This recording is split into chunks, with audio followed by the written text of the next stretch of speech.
இப்போ பார்த்தீங்கன்னா வளர்ற முடி எல்லாமே நல்லா வெள்ளையாக இருக்குது. நம்ம அதனால் இப்போ மருதாணி ஒரு தடவை அப்ளை பண்ணிவிட்டு 2 hours கழித்து நல்லா வாஷ் பண்ணிவிட்டு திரும்ப நம்ம அவுரி இலை அப்ளை பண்ணிக்கலாம். இப்போ மருதாணி நான் ஃபைன் பேஸ்ட்டாக அரைச்சி எடுத்துக்கிட்டேன். இப்போ நம்ம தலைக்கு தான் அப்ளை பண்ணிக்கலாம். அப்ளை பண்ணிவிட்டு பார்க்கலாம் எப்படி இருக்குன்ட்டு. இப்போ நம்ம மருதாணி இலையை அப்ளை பண்ணியாச்சு. ஒரு 2 ஹவர்ஸ்க்கு அப்படியே விட்டுறலாம். அதுக்கப்புறம் நம்ம ப்ளைன் வாட்டரில் வாஷ் பண்ணிவிட்டு திரும்ப அவுரி இலையை அரைச்சி அப்ளை பண்ணிக்கலாம்.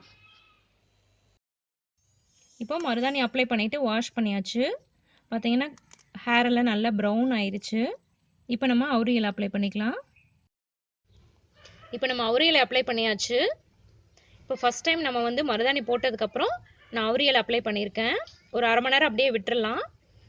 அரை மணி நேரம் கழித்து நான் வாஷ் பண்ணிவிட்டு நான் வந்து ஹேர் எப்படி ஆயிருக்கு அப்படிங்கிறத நான் காமிக்கிறேன். இப்போ அவுரி இலை அப்ளை பண்ணதுக்கப்புறம் வாஷ் பண்ணியாச்சு. இப்போ பாருங்கள், ஒயிட் ஹேர்லாம் கொஞ்சம் லைட்டாக க்ரே கலராக மாறி இருக்கு. இன்னொரு 2 டைம்ஸ் அல்லது 3 டைம்ஸ் நம்ம அப்ளை பண்ணும்போது ஃபுல்லாக பிளாக்காக மாறிடும்.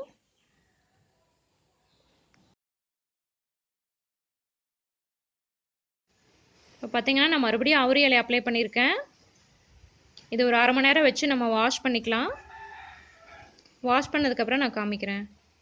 இப்போ நம்ம அவுரி இலை வாஷ் பண்ணியாச்சு. இப்போ பார்த்தீங்கன்னா ஹேர் வந்து நல்லா க்ரே கலராக மாறிடுச்சு. நம்ம இன்னொரு டைம் அப்ளை பண்ணும்போது நல்லா பிளாக்காக மாறிடும்.